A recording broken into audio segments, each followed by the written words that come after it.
Well, I think we can safely say we've got this build done.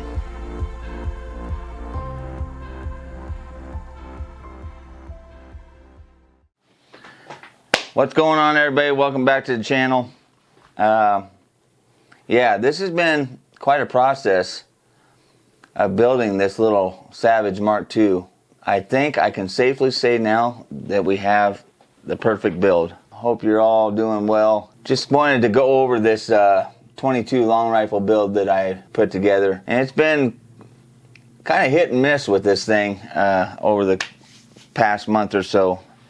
We've been adding and taking off and doing a bunch of testing with different bullets and things like that, and I think we have finally got this thing dialed in to where we want it. So I'm just going to go through it. This will probably be the last video I do on this 22 unless we do some more shoots with it and stuff, but if you get a chance you can go back and see some of those videos that I've done here in the past week or two. We had a really fun one with one of my buddies. We did a shoot off. He has some really nice guns and some really expensive parts in some of those guns. His builds are pretty pricey, but I wanted to do a budget build, so I wanted to keep it kind of on the moderate side of things when it came to this build. Like I said, this is a Mark II from Savage, and it's bolt action right out of the box, and there's some things that we added to this to kind of spruce it up a little bit and make it a little bit more enjoyable to shoot. So we will start to the back of this gun. First thing we did was put a cheek riser on this. Now, if anybody knows the Savage Mark II, it has a pretty low stock, and if you have any kind of height on your scope, you're going to have a hard time getting a good cheek well on that and seeing through your scope. So I added a Kydex cheek riser to this. It raises it up about 2 inches or so. It puts me right level with that scope and really works well. That was the first thing that we added. Actually, that would have been probably the second thing. The first thing we added was the scope. The scope here is a Vortex Diamondback. This is a 4x12x40. I would say about perfect for this 22. It's not real big, but it's not small either. You can get zoomed in on those 50-yard targets pretty easily, and you can also see pretty good at 100 yards if that's, you know, if you're taking longer shots. So it's just an all-around good size scope, I think, to put on this 22. Next thing we'll go to is the bipod. Now this bipod is from CV Life. It's a bare minimum bipod. It's nothing fancy, but for the money, I don't think you can beat it. The only thing that this doesn't have is the canting and swivel. Swivel's not important, but that canting, yeah, you kind of want that canting in there. So we may end up upgrading this down the road, but for now, this little bipod from CV Life, it's a great little bipod. It adjusts well and easily. You've got 11 inches there of travel. It goes all the way down to like 7, I believe, so you can get that down pretty low. The legs will kick out forward and backward, so you can kick that forward. If you would rather have it to the back, then you can kick it to the back and have it ride on the back. Say you're going on a barrier or something, you can just fold those up, push against that barrier, or on top of it, on top of your bag or whatever. So it's a nice little bipod. I wish it did have canting. That would be nice, you know, be able to cant that. But for the money, I think this was like $38, I believe. So you can't really beat it for a budget build 22. It's perfect for me. So when it comes to things that I've dealt with this build, probably the biggest thing has been trying to find something to put on the front of this as far as a brake. Now we went with, I just got online and ordered the first thing that I saw that looked feasible and would work on this gun.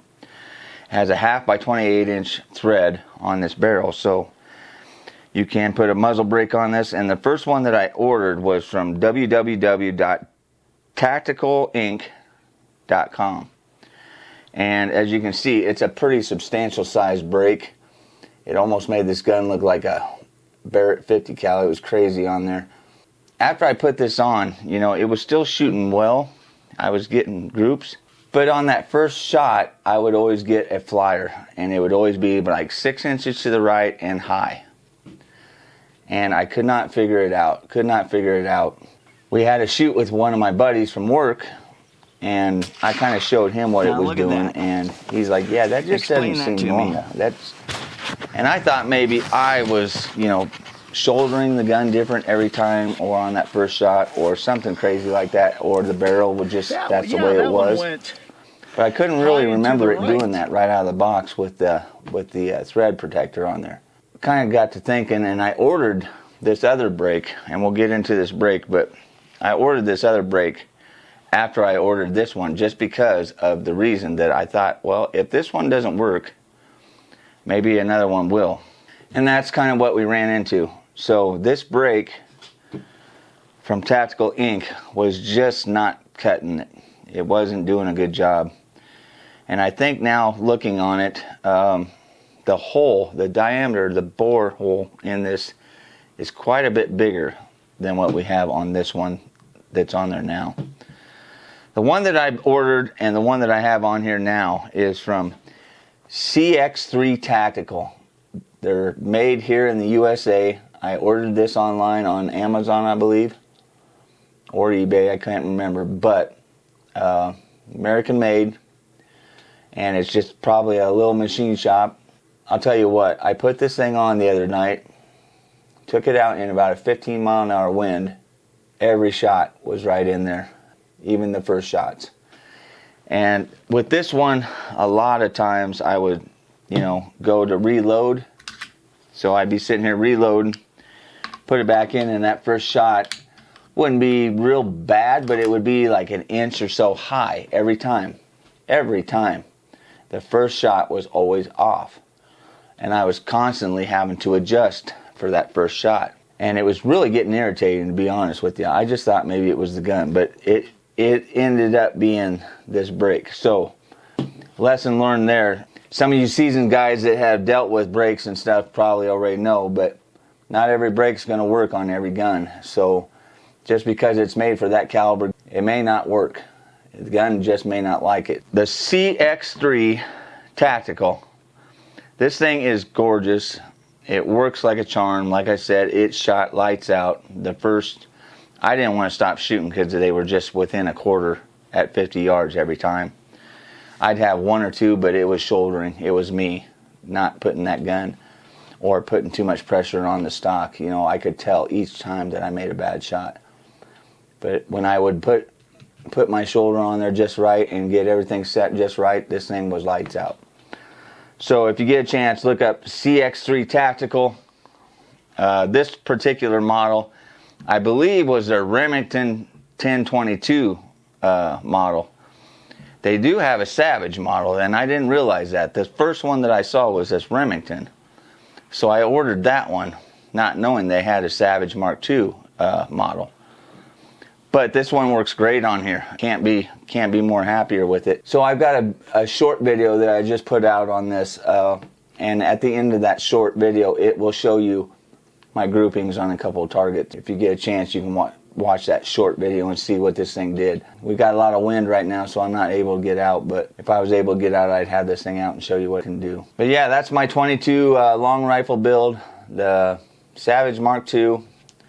Aftermarket cheek riser put on it, the scope, the bipod from CV Life, just a minimalistic bipod, and then the muzzle brake from CX3 Tactical. And that's pretty much the build. The other thing that I may end up doing is putting a lighter trigger in this down the road. I don't know. We'll have to see.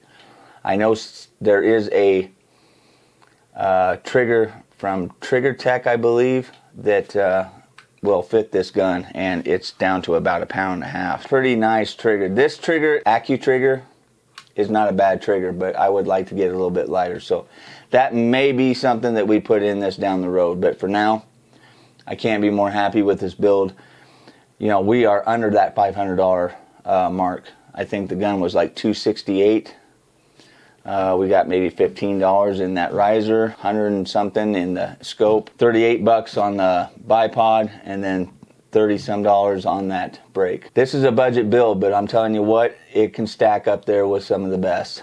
I've shot this gun up against a $2,500 1022, and we held our own with it. So pretty happy with it, and even more excited with this new muzzle brake. But anyway, that's what I got for you. Leave it in the comments what you think. It's just a fun little gun to shoot. We do have an exciting video hopefully coming up here. I can't promise anything because of weather. We've had a lot of wind lately. But one of the videos I want to try to do this weekend with my buddy Andy is the 270 caliber has been around for 100 years. It's their 100th anniversary of the Winchester 270. And I am dying to get my 270 back out, and he's got probably 3 or 4 270s. He loves 270, which is understandable. It's a hell of a cartridge. It's been around for 100 years.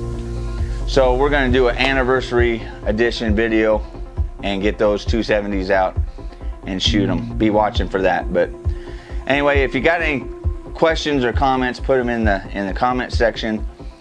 As always, I appreciate everybody watching these videos. If you get a chance, like, subscribe. We're trying to hit that 1,000 subscriber mark, so if you get a chance, help us out there. I appreciate everybody out there.